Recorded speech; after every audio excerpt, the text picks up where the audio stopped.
Narito po ang News TV Quick Response Team sa Greenville Subdivision dito po sa San Fernando, Pampanga. Inyo pong nakikita, ito pong bodega na may pangalan na Big Blue. Dito po ito sa isa sa mga pinakasulok na bahagi ng subdivision. Yung natuklasan ng mga otoridad dito ay nagsisilbi pala itong bodega o imbakan ng mga shabu at kanina nga madaling araw matapos ang ilang buwan surveillance ay sinalakay ito ng pinagsanib na pwersa ng Philippine Drug Enforcement Agency at PNP Anti-Illegal Drug Special Operations Task Force. At sa mga sandaling ito po, mga kapuso, ay nagpapatuloy yung ginagawang operasyon dito ng mga otoridad, partikular ng PIDEA, partikular nilang iniimbentaryo itong mga droga na nakuha dito at hindi nga bababa sa 2 bilyong piso ang halaga na mga nakuha nila. Masok pa tayo dito dahil merong police line naman dito at pinayagan po tayo. No?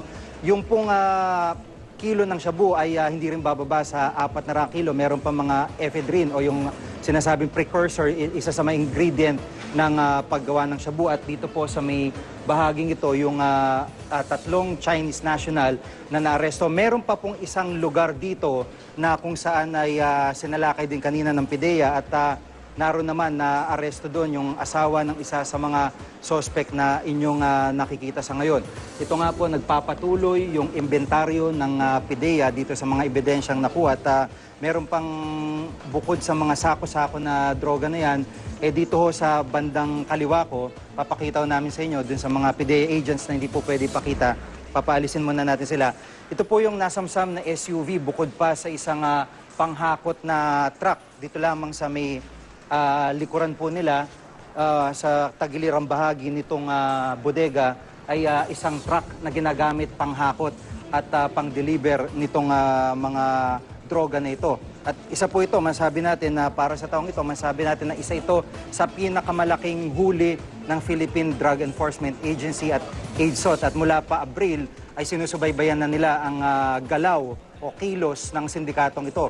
Hindi pa maliwanag kung anong koneksyon o kung gaano kalawak yung sindikato dahil hindi po makapagsalita o hindi makausap ng maayos itong mga suspect. Yung iba sa kanila ay purong Chinese national at isa sa mga pinaka-importante karaniwan na hinahanap ng mga otoridad ay yung pong chemist sa setup ng sindikato, yung pong taga-timpla ng droga, yung karaniwan, yung target nila. At sa pagkakataong ito ay napag-alaman natin na hindi pa gaano nakukunan ng impormasyon itong mga ito at hinintay pa na matapos yung interogasyon o pagtatanong dito sa 3 suspect na ito.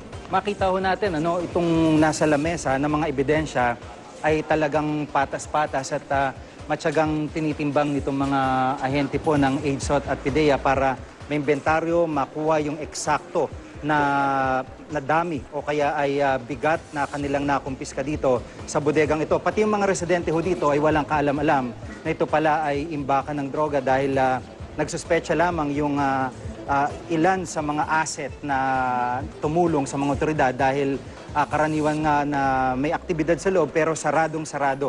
Kaya't yun po ang naging batayan para magsumbong itong asset na ito at salakayin ito ng mga otoridad. Madaling araw pa lamang nagsimula operasyon dito at kanina nga po bandang 10:00 nang mapasok na ito ng mga otoridad. Gaya po na nabanggit ay hindi bababa sa 2 bilyong piso. 2 bilyong piso nakuha ng mga otoridad na droga dito sa San Fernando, Pampanga. Ito po ay kabilang, kinabibilangan ng 185 kilos na shabu na nakuha dito sa bodega na halos 1 bilyong piso ng halaga. 29 na sako pa ng ininalang shabu at 10 sako ng ephedrine sa paggawa ng shabu ang nasabat ng pinagsanib na pwersa ng PIDEA at PNP AIDSOT. Kung makukumpirmang shabu ang mga nakuha sako, ay aabot ito sa 3.6 billion pesos. Matagal na raw minaman-manan ng mga otoridad ang lugar. Itong gaya po ng nabanggit, 3 Chinese national ang nahuli ng mga otoridad. Base sa initial na tip ng isang asset ay shabu lab ang lugar. Pero nang abutan to ng mga otoridad kanina, wala silang nakuhang equipment sa paggawa at finished product ang naririto. Posible raw na nailipat ng mga equipment dahil gawain ito ng mga sindikato na magpalipat-lipat ng lugar para hindi matuntun.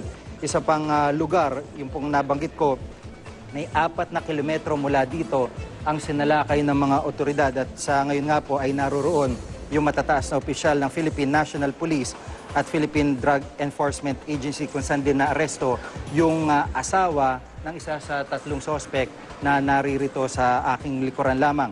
At sa ngayon nga po ay gaya ng aking nabanggit, nagpapatuloy itong inventaryo ng PIDEA sa mga ebidensya na kanilang nakuha.